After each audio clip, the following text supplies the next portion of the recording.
Welcome to Shri media health and nutri channel. నేను doctor Rajesh Ukala, consultant physician at Hyderabad.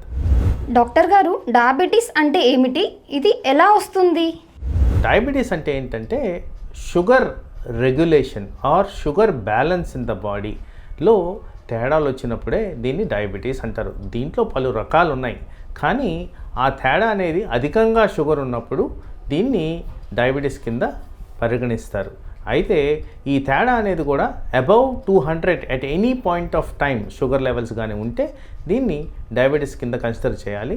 So ముఖ్యంగా దీంట్లో diabetes అనేది రావడానికి కారణం ఇన్సులిన్లో ఉన్న అబ్నార్మాలిటీ ఆర్ ఇంబ్యాలెన్సెస్. ఒకటి, ఆ ఇన్సులిన్నే రాకపోవడం, అంటే బాడీలో తయారవ్వకపోవడం. రెండోది, ఇన్సులిన్ ఉన్నా కానీ అది క్రమంగా పనిచేయకపోవడం. ఈ విధంగా డయాబెటీస్ అనేది వస్తుంది. సో వీటికి కారణాలు కనుక చూసుకుంటే, ఒకటి, ఈ ప్యాంక్రియాస్ అనే గ్లాండ్ నుంచి ఇన్సులిన్ సెక్రీట్ అవుద్ది. రెండోది, ఉబ్బకాయానికి దారితీసే విధానాలు కూడా ఈ డయాబెటీస్ వచ్చేదానికి దారితీస్తాయి.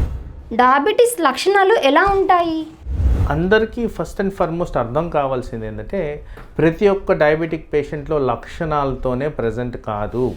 అంటే నా క్లినికల్ అనుభవంలో ఎవరికైతే చాలా హై లెవెల్ ఆఫ్ షుగర్స్ ఉంటాయో, అంటే 500, 600 ఉండి కూడా, సార్ నాకేమీ తెలియలేదు, ఏదో రొటీన్గా టెస్ట్ చేసుకున్నాను, షుగర్ ఉందని చూపిస్తుంది, ఇది నిజమేనా అని అడిగిన వాళ్ళ సంఖ్య కూడా ఉన్నది. ఒకవేళ నిజంగానే ఈ డయాబెటీస్ ప్రజెంటేషన్ ఎలా ఉంటుందని చూసుకుంటే, ఎక్కువ శాతం మనుషుల్లో ఉబకాయం ఫస్ట్ ఎవరైతే లావుగుంటారో వాళ్ళల్లో డయాబెటీస్ వచ్చేదానికి ఛాన్సెస్ ఎక్కువ ఉంటాయి. రెండోది, ఆ ఉబకాయం సడన్గా మార్పు వచ్చి వెయిట్ తగ్గిపోవడం. మూడోది, నీరసము, నిస్సహాయతగా ఉండడం. తర్వాత అన్నం తినంగానే నిద్రపోవాలనిపించడం. ఎక్కువ శాతం నోరు ఎండుకుపోవడం. చల్లటి పానీయాలు ఎక్కువ తాగడానికి ఎక్కువగా మనకి డిజైర్ రావడం. అలాగే ఏదైనా పుండు ఉన్నప్పుడు ఆ పుండు త్వరగా మానకపోవడం. తర్వాత ప్రైవేట్ ఏరియాస్లో దురద ఎక్కువ పట్టడం. అది ఫంగల్ ఇన్ఫెక్షన్ కావచ్చు, మామూలు ఇన్ఫెక్షన్ కావచ్చు. ఏదైనా దెబ్బ తాకంగానే ఎక్కువ శాతము అది ఇన్ఫెక్షన్గా కన్వర్ట్ అవ్వడం, పుండు త్వరగా మానకపోవడం. ఇలాంటి లక్షణాలన్నీ కూడా డయాబెటీస్కి సూచించే లక్షణాలు. కాబట్టి ఆ బ్లడ్ టెస్ట్ డయాబెటీస్కి సంబంధించి చేసుకుంటూ డాక్టర్ని సంప్రదించడం అనేది చాలా ఇంపార్టెంట్. డాక్టర్ గారు, డయాబెటీస్ అంటే ఏమిటి? ఇది ఎన్ని రకాలు? ఒకసారి వివరించండి. మనం ఇదివరకు డిస్కస్ చేసుకున్నట్టే, ఇన్సులిన్ కంప్లీట్గా లేకపోవడం అనే దాన్ని టైప్ 1 డయాబెటీస్ అంటాం, ఆర్ ఇన్సులిన్ డిపెండెంట్ డయాబెటీస్ అంటాం. టైప్ 2 డయాబెటీస్ ఏదైతే ఊబకాయానికి సంబంధించి వస్తుందో, 90% పాపులేషన్లో ఏదైతే మనం డయాబెటీస్ గురించి చూస్తుంటామో ఇది టైప్ 2 డయాబెటీస్. ఇక్కడ ఇన్సులిన్ ఉంటుంది కానీ అది సరిపోయే పావుల్లో ఉండదు, లేదు క్రమంగా పనిచేయదు, లేదు బాడీలో సరిపోయేంత డోసెస్లో ఉండదు. కాబట్టి ఇది టైప్ 2 డయాబెటీస్ కింద మనం కేటగరైజ్ చేస్తాం. ఇది కాకుండా జెస్టేషనల్ డయాబెటీస్, అంటే ప్రెగ్నెన్సీలో వచ్చే డయాబెటీస్ని జెస్టేషనల్ డయాబెటీస్ అంటాం. అదే కాకుండా కొంత కంజనైటల్ అబ్నార్మాలిటీస్ ఆఫ్ ఎంజైమ్స్, అంటే ఈ ఇన్సులిన్ ప్రొడక్షన్లో తేడాలు ఉన్నప్పుడు కొన్ని రకాల డయాబెటీస్ ప్రజెంటేషన్స్ ఉంటాయి. వీటిల్లో మోస్ట్ కామన్గా మనం ఎక్కువ శాతంలో చూసేది టైప్ 2 డయాబెటీస్, అనగా ఊబకాయానికి సంబంధించింది, ఇన్సులిన్ సరిగ్గా పనిచేయకపోయింది. ఇది ఎక్కువ శాతం, అంటే 90% పాపులేషన్స్లో చూసేది ఇది టైప్ 2 డయాబెటీస్. ఇప్పుడు డయాబెటీస్ అందరికీ వస్తుంది కదా, ఒక వయసు దాటిన తర్వాత అనేది అప్పుడప్పుడు మనం వింటూ ఉంటాము. ఇది నిజమా? సో ఇది చాలా ఇంపార్టెంట్ థింగ్ అండి. ఎందుకంటే డయాబెటీస్ ఎంత లేట్గా లైఫ్లో వస్తుందో అంత బెటర్ లైఫ్ క్వాలిటీస్ ఉంటాయి. అయితే డయాబెటీస్కి రిస్క్ ఫ్యాక్టర్స్ గురించి మనం మాట్లాడుతున్నప్పుడు మెటబాలిక్ సిండ్రోమ్ అని మెడికల్ కండిషన్ ఒకటి ఉందండి. ఈ మెటబాలిక్ సిండ్రోమ్లో ఒకటి, అధికంగా వెయిట్ ఉండడం. 2, ఫ్యాట్ ఆర్ కొలెస్ట్రాల్ శాతం ఎక్కువగా ఉండడం. 3, ఫ్యామిలీ హిస్టరీ పరంగా డయాబెటీస్ ఉందా లేదా చూసుకోవడం. 4, మన వేస్ట్ సర్కంఫరెన్స్ అనేది 35 ఇంచెస్ కన్నా ఎక్కువగా ఉండడం. ఇలాంటివన్నీ క్రైటీరియా తీసుకొని డయాబెటిక్ రిస్క్ ఫ్యాక్టర్స్ కింద కన్సిడర్ చేయాలి. 20 సంవత్సరాలు పైబడిన వాళ్ళు ప్రతి ఒక్కరూ సంవత్సరానికి ఒక్కసారన్నా డయాబెటీస్ టెస్టులు చేసుకుంటూ ఆ నిర్ధారించడం అనేది చాలా ఇంపార్టెంట్. డయాబెటీస్ ఉన్నవాళ్ళు డే టు డే లైఫ్లో ఎటువంటి చేంజెస్ చేసుకోవాల్సి ఉంటుంది? డయాబెటీస్ అనేది ఒక లైఫ్ స్టైల్ డిజీజ్ అండి. ఫస్ట్ మనుషులందరూ రియలైజ్ కావాల్సింది ఇది చాలా ఇంపార్టెంట్. ఒక దినం స్టార్ట్ చేసినప్పుడు మనం మార్నింగ్ ఎన్ని గంటలకు లేస్తున్నాం అనేది ఇంపార్టెంట్. అంటే రికమెండేషన్స్ ప్రకారం 6 o'clock నిద్ర లేయడం అనేది ఇంపార్టెంట్. బై 7:38 బ్రేక్ఫాస్ట్ చేయడం ఇంపార్టెంట్. ఈ 6 o'clock to 7:38 మధ్యన మీరు చేయాల్సింది ఏంటంటే ఎక్సర్సైజ్ అనేది ఇంపార్టెంట్గా ఉండాలి. ఈ ఎక్సర్సైజ్లో yoga, tai chi, meditation and aerobic exercises. ఈ ఏరోబిక్ ఎక్సర్సైజెస్లో వాకింగ్ అనేది నేను ఎక్కువగా రికమెండ్ చేస్తానండి. ఈ వాకింగ్ ఎవ్రీ 10 minutesకి 1 kilometer కవర్ చేసే బ్రిస్క్ స్పేస్లో ఉండాలి. అలాగే ఇది మినిమం 30 minutes చేయాల్సిన అవసరం ఉంది. ఇది డయాబెటిక్స్లో ఫస్ట్ చేయాల్సిన క్రమశిక్షణ. తర్వాత బ్రేక్ఫాస్ట్ అనేది బై 8 o'clock కంప్లీట్ అయిపోవాలి. లంచ్ అనేది 1 o'clock ఉండాలి.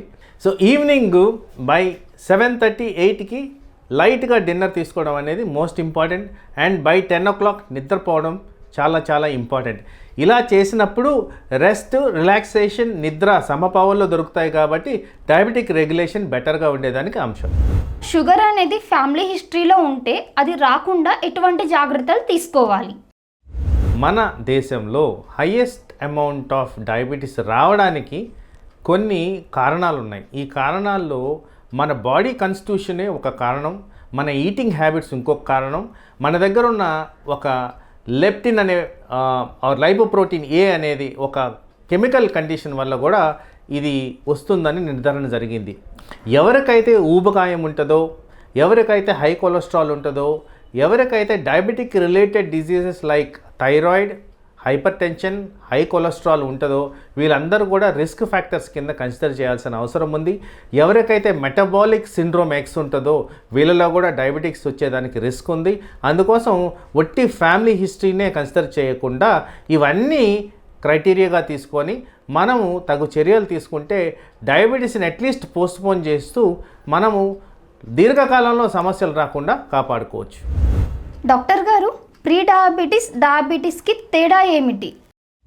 ఎవరైతే నార్మల్ నాన్ షుగర్ పేషెంట్స్ ఉంటారో వీళ్ళల్లో HbA1c అనేది <5.7 ఉంటుంది.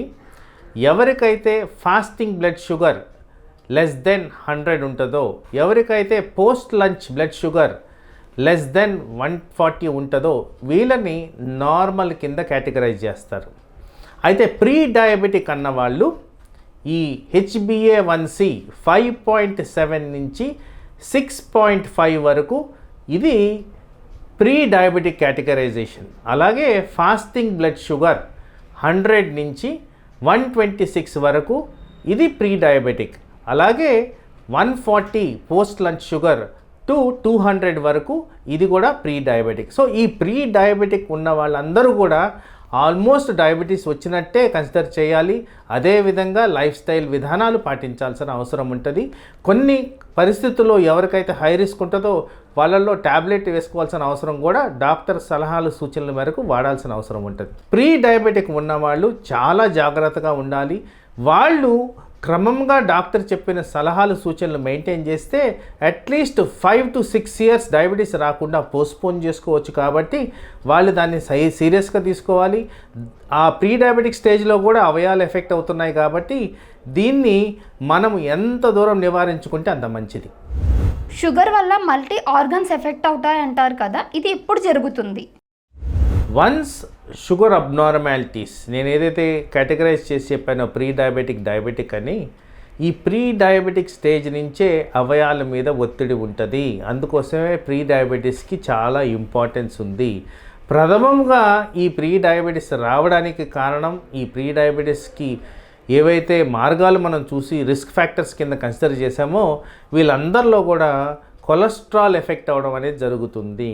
సో హై షుగర్సే కాకుండా కొలెస్ట్రాల్ కూడా ఇక్కడ డెఫినెట్గా ఒక రోల్ ప్లే చేస్తుంది. కాబట్టి ప్రతి అవయానికి సరఫరా ఉన్న బ్లడ్ సర్క్యులేషన్లో కాంప్రమైజ్ వచ్చినప్పుడే ఈ డయాబెటిక్ కాంప్లికేషన్స్ అనేవి స్టార్ట్ అవుతాయి.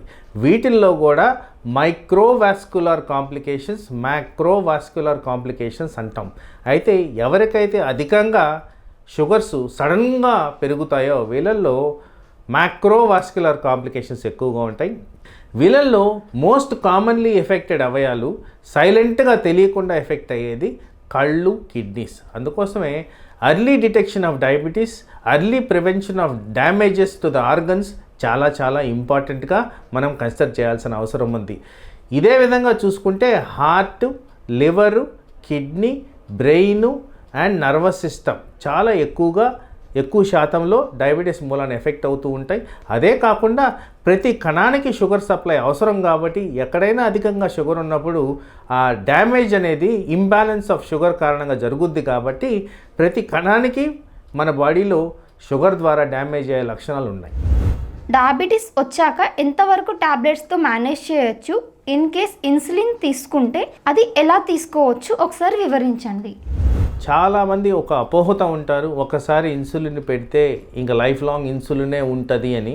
డయాబెటీస్ మేనేజ్మెంట్లో ఫస్ట్ లైఫ్ స్టైల్ అంటే దినచర్యలు ప్రాపర్గా చేయడం, రెండోది ఎక్సర్సైజ్, మూడోది డైట్ రెగ్యులేషన్, నాలుగోదే మందులు.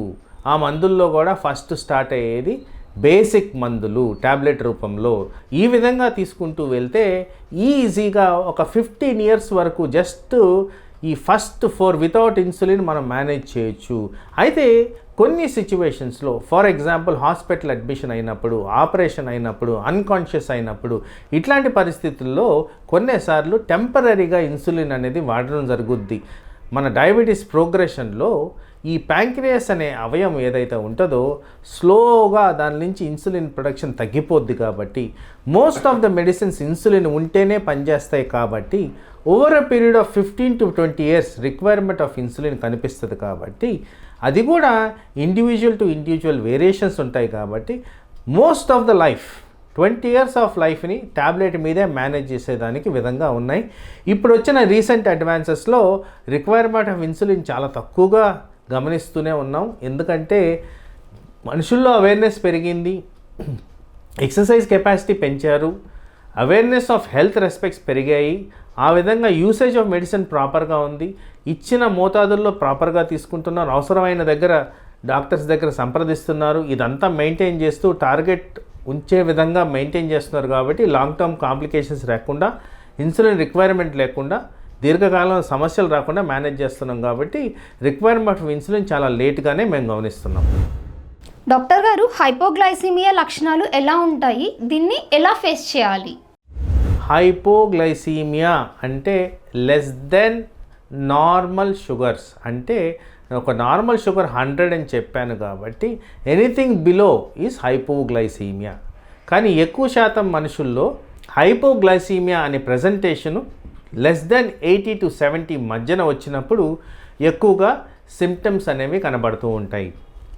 ఈ సిమ్టమ్స్లో ఫస్ట్ అండ్ ఫార్మోస్ట్ కనిపించేది ఒళ్ళంతా చల్లబడ్డం, చెమటలు రావడం, గుండె దడగా అనిపించడం, తల విసిరేయడం, తిప్పడం, తల నొప్పిగా ఉండడం, చేత కాకపోవడం, నీరసంగా ఉండడం, కొన్ని స్టేజెస్లో ఇంకా కాస్త డిలే అయితే అన్కాన్షియస్ అవ్వడం, అన్కాన్షియస్ వచ్చే ముందు ఫిట్స్గా రావడం, కొన్నిసార్లు స్ట్రోక్ ప్రెజెంటేషన్స్గా రావడం, ఇలాంటివన్నీ కూడా హైపోగ్లైసీమియా లక్షణాలు. వెంటనే మనం చేయాల్సింది ఏంటంటే first and foremost sugar check చేసుకోవాల్సిన అవసరం ఉంది. షుగర్ చెక్ చేసిన తర్వాత, ఆ నిర్ధారణ జరిగిన తర్వాత fruit juices or natural extracts ఉన్నవి ఇవ్వడం ఇంపార్టెంట్. ఆ హైపోగ్లైసీమియా వచ్చిన కారణాలు ఏంటో మనం నిర్ధారణ చేసుకొని ఆ డోస్ అడ్జస్ట్మెంట్ కానివ్వండి, ఆ అబ్నార్మాలిటీని కరెక్ట్ చేసుకోవడం అనేది ఇంపార్టెంట్. తర్వాత ఇంకో ఇంపార్టెంట్ క్రైటీరియా నా క్లినికల్ ప్రాక్టీస్లో నేను గమనించేది ఏంటంటే ట్యాబ్లెట్ వేసుకుంటారు కానీ సరిగ్గా తినరు. అట్లాంటి వాళ్ళు చాలా విజిలెంట్గా ఉండి హైపోగ్లైసీమియా రాకుండా కాపాడుకోవడం అనేది ఇంపార్టెంట్. తర్వాత డయాబెటిక్ పేషెంట్స్ అధికంగా ఎక్సర్సైజ్ చేసినప్పుడు కూడా షుగర్ లెవెల్స్ డౌన్ అయ్యేదానికి ఆస్కారం ఉంది. అది కూడా మనం గమనించుకొని తగిన proper amount of calorie replacement అనేది చేసుకోవాల్సిన అవసరం ఉంది. తర్వాత ఇన్అడిక్యువేట్ డోసెస్ ఆర్ ఇన్అప్రాపరేట్ డోసెస్ తీసుకోవడం. ఫర్ ఎగ్జాంపుల్ ఇన్సులిన్ డోస్ కరెక్ట్గా తీసుకోకపోవడం వల్ల కూడా హైపోగ్లైసీమియా వచ్చేదానికి ఆస్కారం ఉంది. అది కూడా మనం ప్రత్యేకంగా గమనించుకొని ఆ విధంగా దాన్ని కరెక్ట్ చేసుకున్న వల్ల హైపోగ్లైసీమియా నివారించుకోవచ్చు. హైపోగ్లైసీమియా అనేది చాలా సీరియస్ కండిషన్. పర్టికులర్ పర్టికులర్గా పెద్దవాళ్ళలో వస్తే అది కెటాస్ట్రోఫీకి దారితీస్తుంది, డైరెక్ట్ ఐసీయూ అడ్మిషన్స్ జరిగేదానికి ఆస్కారం ఉంది. కాబట్టి హైపోగ్లైసీమియాని నివారించుకోవడం అనేది చాలా ఇంపార్టెంట్. దానికి నివారించే సూచనలు నేను ఆల్రెడీ చెప్పాను కాబట్టి అవి పాటిస్తూ హైపోగ్లైసీమియాని ప్రివెంట్ చేయండి.